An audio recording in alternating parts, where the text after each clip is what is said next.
Tonight at 9:30, a radio drama from San Francisco, the city theater folk call the best theater town in the country.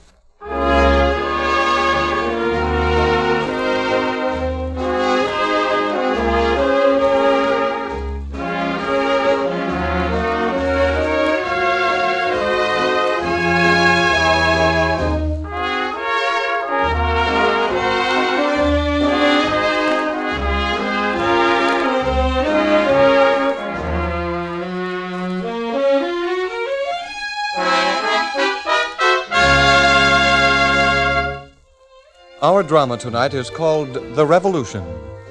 And as the title implies, it is a story of the world revolution that thinking men tell us is sweeping the social order.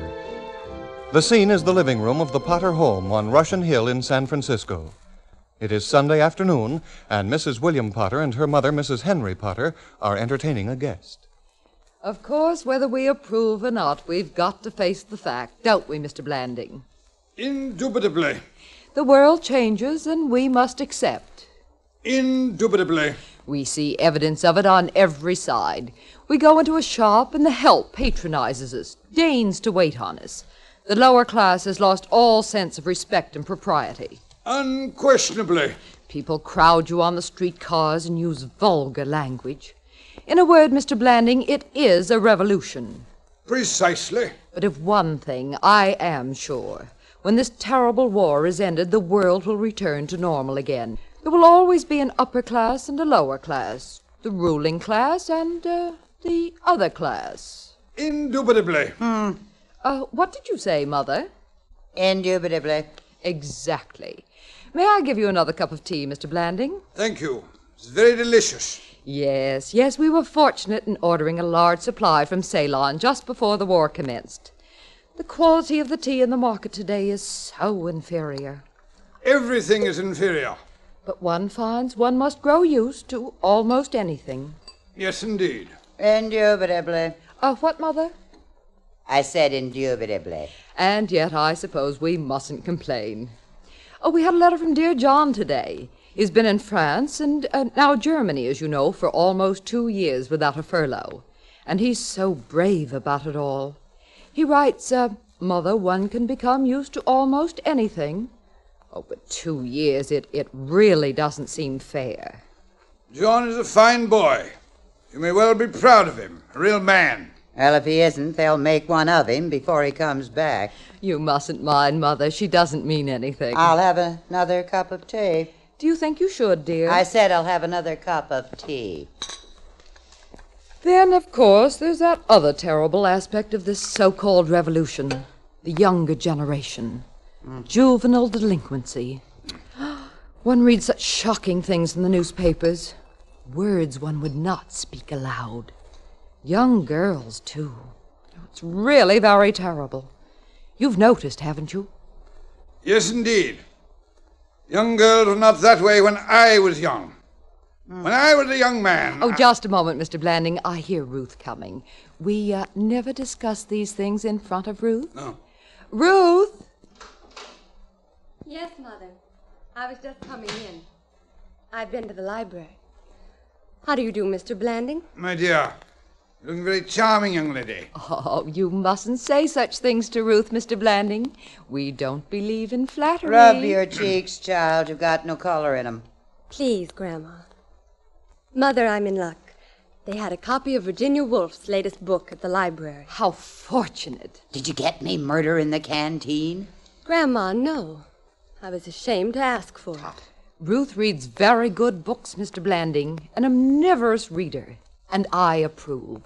I always say, read good books and you can keep aloof from the unpleasant things of life. Indubitably. Life can be so beautiful. I remember when I was a young girl. Oh, it's the telephone, dear. Yes? No, this is Mrs. Potter's daughter. May I ask who's calling? Yes. Yes. Mother? Just a moment, please. Mother, it's a young man from John's company. Ruth! Wait, Mother. Hello? Yes?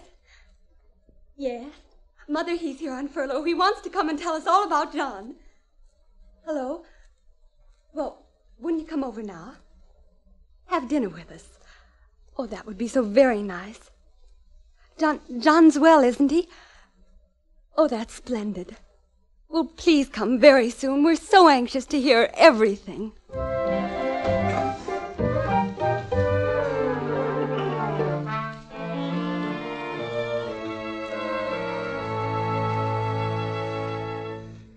How do you stand it? I don't know what you mean, Lieutenant Jones. No? Okay, skip it. Swell night, isn't it? Did you mean, how do we stand John being away so long? No, I didn't mean how do you stand Johnny being away. There are about 50 million other American families with Johnny away, and they're all standing it. Then what did you mean? I said skip it. Very well. Okay, as long as you give in so easy, I'll tell you. How do you stand that family of yours? Lieutenant Jones, I don't understand. They're smothering you. Oh, no, really? They're smothered themselves. Smothered in cotton wool. That old fuddle-duddy Mr. Blanding. Indubitably Mr. Blanding. Your mother finding it so very interesting to see how the other half lives. Interesting and terrible. Boy, what the other half would think about them. You're terribly bitter, aren't you? Heck no. Did you ever go to a movie before? Why, certainly, frequently. I'm surprised. Didn't your ma think they'd contaminate you? Lieutenant Jones, Yes, Miss Porter. I really cannot let you criticize my home. It was very kind of you to call and tell us about John. It meant a great deal to us. Not so much your grandma. I think she thinks Johnny's a dope. And I appreciate your taking me to the movie. I enjoyed it very much. And now here we are at your front door, and here's my hat, and what's my hurry? Unless you'd care to come in for a few minutes. Thanks, no. Once in an evening is enough. You're really the rudest young man I've ever met. That's what's the matter. You haven't met many. Really, you're impossible. You ought to hear me when I really get going. Good night.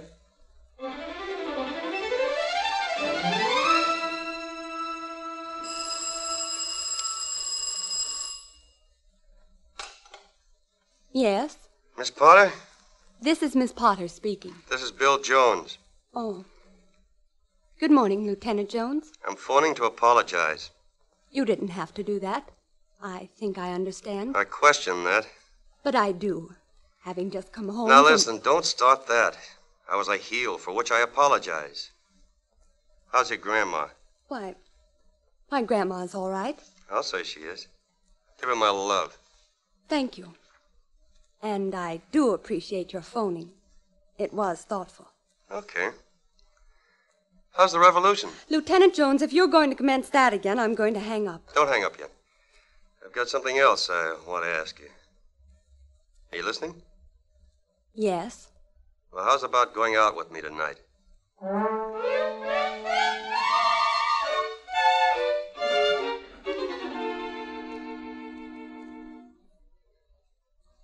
Lieutenant Jones.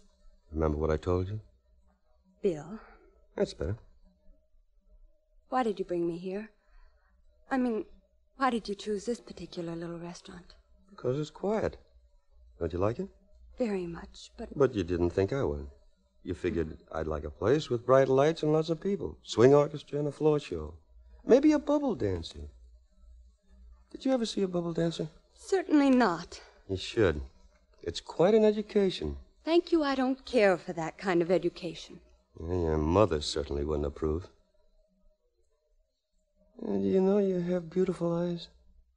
Please. You're making me very self-conscious. Good grief, didn't anybody ever tell you that you had beautiful eyes before? Certainly not. No. No, you haven't been raised in cotton wool. You've been raised in a padded cell. Do you know that you're beautiful? Or maybe I shouldn't say that. Did anybody ever tell you that you're beautiful? Please, Bill. What's more, you're attractive. I'll be specific. I go for that soft down on your neck. It's like transparent gold. You know, that's rather poetical. Transparent gold. Bill, Lieutenant Jones, would you mind talking about yourself for a while? Tell me about some of the things you saw over there. Honey, you couldn't take it. I think I could. Well, I saw a grave in northern Germany with 200 murdered dead thrown in it. The odor was ghastly. Don't. And I saw a white-haired old woman in Luxembourg planting carnations in a garden. The house had been blown to smithereens and been patched up again, and she was living there alone, planting carnations in the garden. She was smiling so happily. Oh, that's nice. Yes. She'd lost 2 sons and 3 grandsons in the war. You've been terribly hurt, haven't you? No, I don't think so. I've just been seeing how the other half lives. Ruth. Yes? Do something for me. Why, yes, if I can. Go see a bubble dancer with me. Why, no. Why, I couldn't. You've no right to ask. Okay, skip it. You really shouldn't ask. I mean, you don't understand.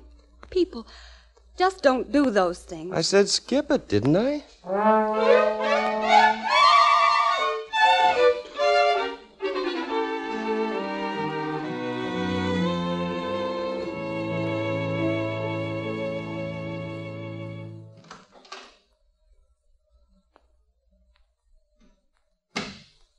Hello, child. Grandma, what in the world are you doing up at this hour? Don't talk so loud or you'll wake your mother. You ought to be in bed. Stuff and nonsense. I want to know where you've been with your young man. So I waited up. Now I'm having me a glass of milk and some strong cheese. Hey, you want some? No, thank you. You look nice, child. You got color in your cheeks. Where'd he take you? We went to dinner. He took me to the house that Jack built. Never heard of it. And take off your hat. It's nice. Very quiet and good food. He must have been bored to death. What else did you do? That's practically all. Huh. Grandma, he took me to see a bubble dancer. Yeah, that's interesting. Was she good? She was lovely. Probably wouldn't have had the job if she wasn't. No, you don't understand. Bill knew her. He had gone to school with her. When the music stopped, she came to our table and sat with us. She was so terribly tired. Yeah, I can imagine it's a fatiguing occupation. The bubbles and all. She's only 20 years old. So? Grandma, isn't it terrible? What? People having to live like that. Couldn't she find a better way to support herself? Perhaps not. The older I get, the less sure I am what's right for other people. If she's happy, that's the important thing. Now, tell me about your young man. He isn't my young man. You mustn't say things like that, Grandma. I'll say whatever I please. When are you seeing him again? I didn't say I was going to. Yeah, but when are you? Tomorrow is Sunday. We're going to church together.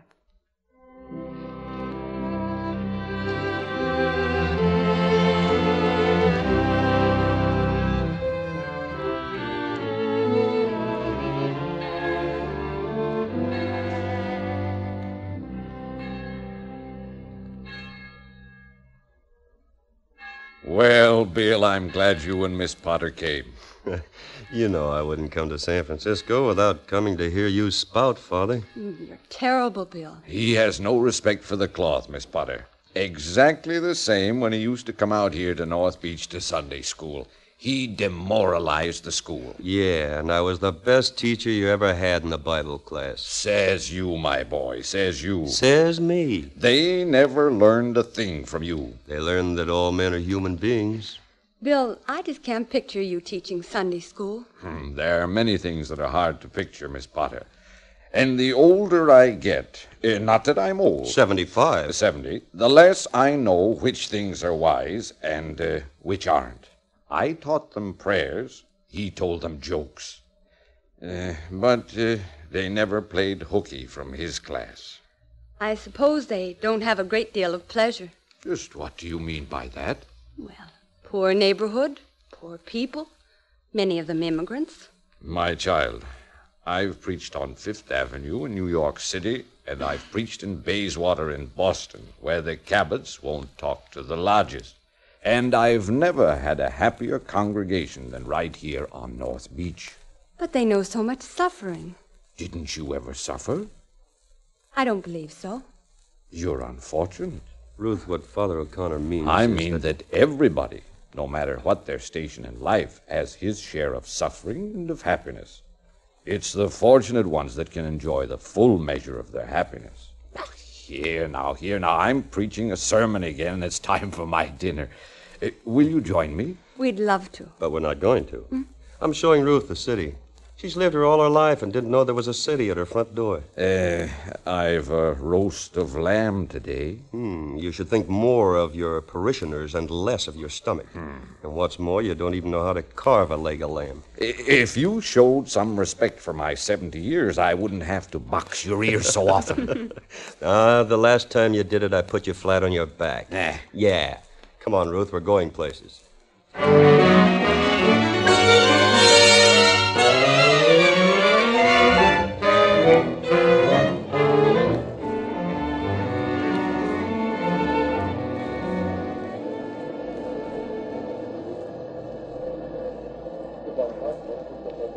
Why did you bring me down here? Why not? It's so sordid.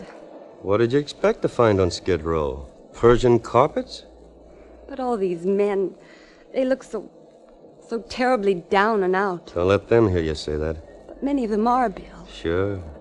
And lots of them wouldn't change places with you for all the rice in China.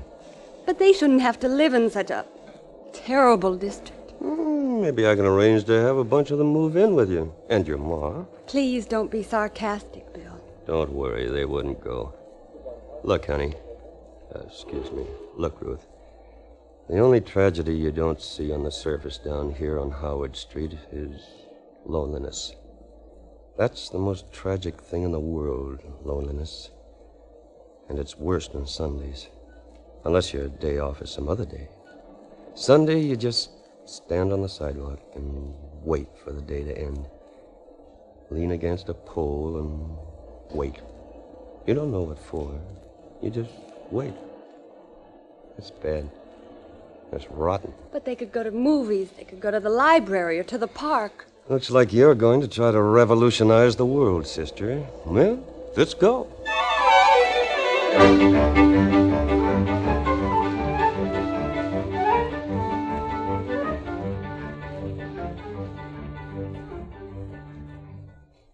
Well, it was really a very busy day.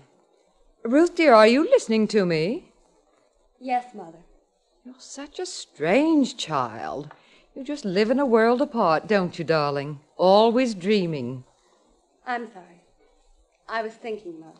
Well, in these troubled times, it's not good to think too much. What are you thinking of, dear? Nothing. But a very silly thing to think of. Tell me, Ruth, that young man, have you seen him lately? I mean Lieutenant Jones, the young man who brought us word of John. No. I haven't seen him for a week, Mother. Not since last Sunday.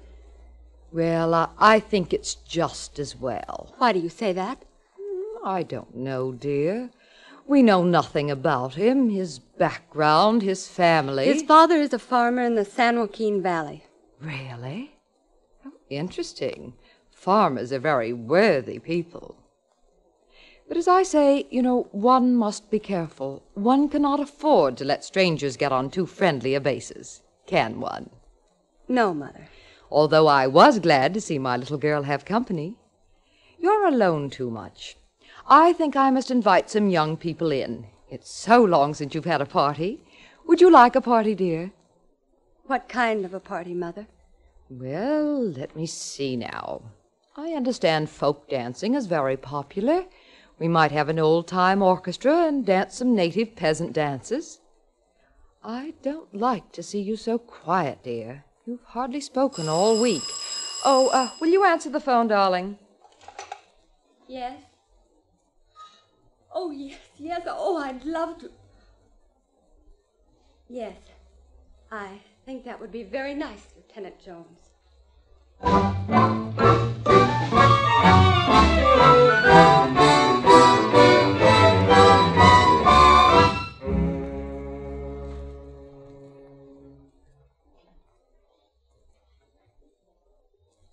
Why did you bring me back here, Bill? You like the house that Jack built? I loved it. So, here we are. Doesn't the food look good? Uh-huh. I'm not very hungry. Neither am I. Why, Bill? Why what? Why didn't I hear from you all week? Well, because I had to do some thinking. Mother says it's not good to think much. Don't quote your mother to me. Ruth, I love you. Oh, dear. Why do you say that? You swoop so. I've been fighting it out with myself all week, and it's typical. I've got to tell it to you across a table in a restaurant. Even if we are almost the only people in the place. I want to hold you in my arms and look into your eyes and tell you.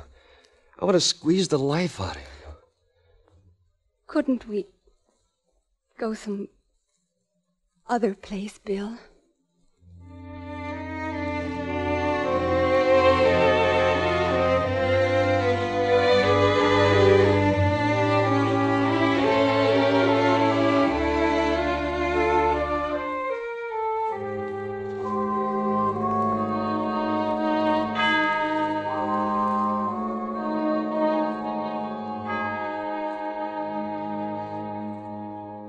Well, it was very nice of you to drop in and see us tonight, Lieutenant Jones.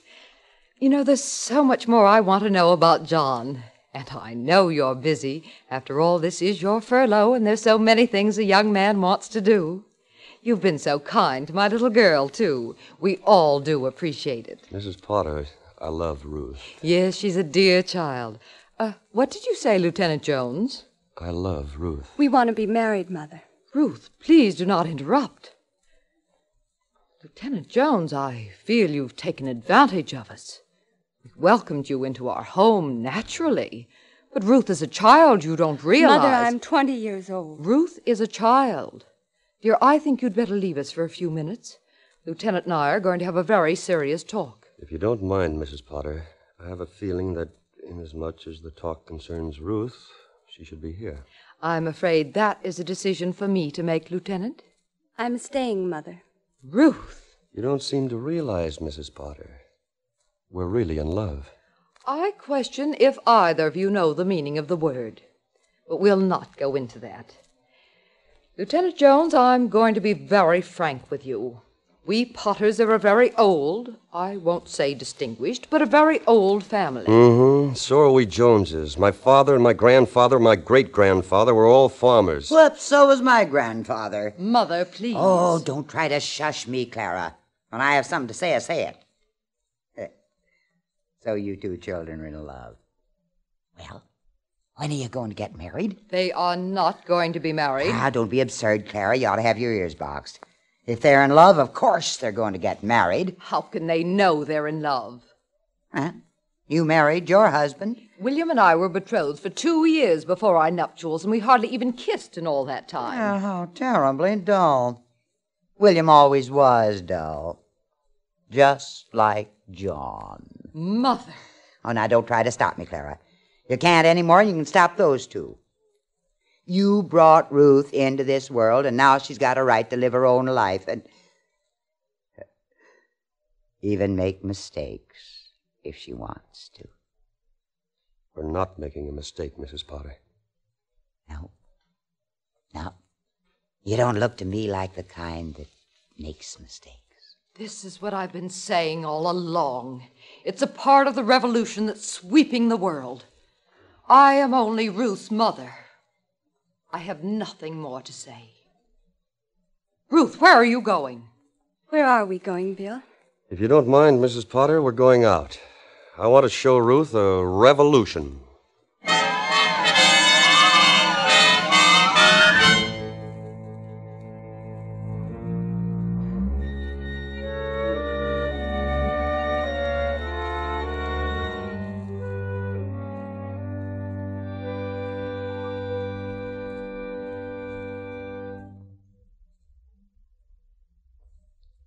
Darling, Yes, my sweet. why did you bring me up here? Don't you like Twin Peaks? It's beautiful. The lights. millions of lights. Like a god has taken a bushel of diamonds and rubies and sapphires and flung them into the sun. That's rather nice, honey. It's such a beautiful, beautiful city. Listen, Bill. Music. Mm-hmm. Somebody's radio. Bill. Yes, darling? Why did you bring me up here? Do you really want to know? Yes. Because I love you. Please, Bill. Okay. I'll tell you. I brought you up to see the revolution. Honey, please be serious. I was never more serious in my life. Look down there. That's the revolution your mother and all the world we know has been talking about. A revolution of 1 million people under those lights. A revolution to make life better. It's been going on for 2,000 years, maybe more. And it's making life better. Don't argue that the skeptics say it's not better. It is. I know it is. I love you so, Bill. Would you please pay attention when I'm being profound? Yes, darling. All right. Let me say it this way. And don't try to find any fancy differences between the words revolution and evolution. I'm talking about revolution. The churning, the fighting inside us. The constant throbbing, pulsing conflict with life that makes us see red. That makes us say, it is going to be a better life. Do you know what I'm talking about? Yes, Bill. What? There's been a revolution in me. A beautiful revolution that made you come alive. Be what you were meant to be. Indubitably. Indubitably.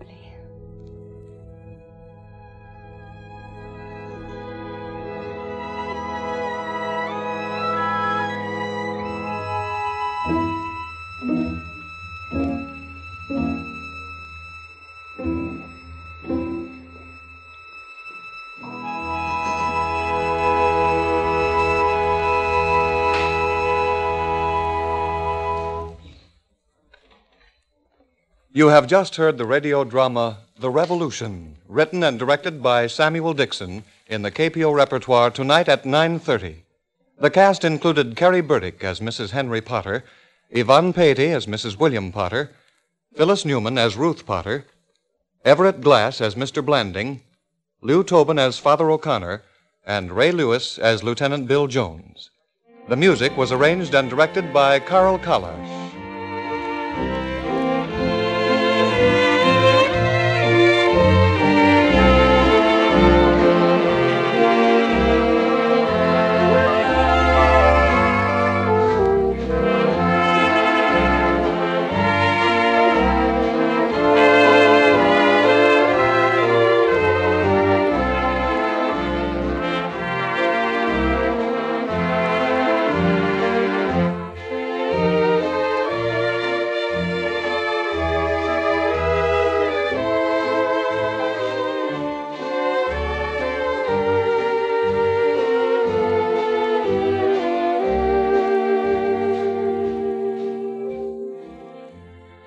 Tonight at 9:30 comes to you from the NBC studios in San Francisco. This is the National Broadcasting Company.